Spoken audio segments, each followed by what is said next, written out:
When the French had their Sisters of Charity during the, already out in the Crimean War, and then here were the British who had no nurses there, this was the time when a family friend and a politician, he was Secretary at War Sidney Herbert, called on Florence Nightingale and provided her with the invitation that opened up the doorway for the rest of her life.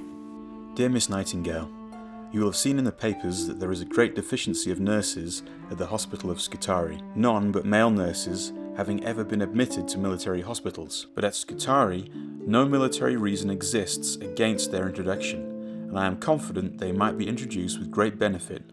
My question simply is, would you listen to the request to go and superintend the whole thing? Ever yours, Sidney Herbert.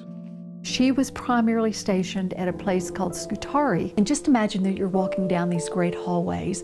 They're wide, they're long, but they're filled with very sick soldiers who are wounded. There's no place to bathe.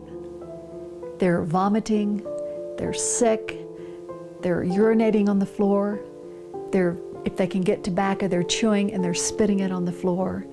Their wounds are infected. There are rats running around.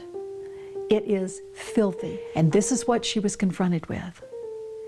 And so how are you not overwhelmed in that particular situation? There was a sense of dignity about this woman. And so as she came into that space, the soldiers recognized that here is something that we have not seen. Here is something, and they valued Florence Nightingale and the nurses and the sisters that were with her doing this work.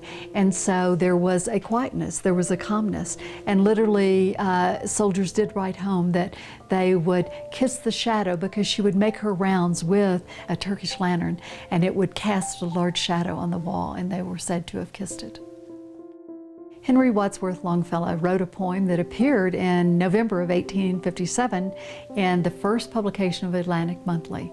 And in that, the poem is Santa Filomena, and in this is where he describes Nightingale as the lady with a lamp.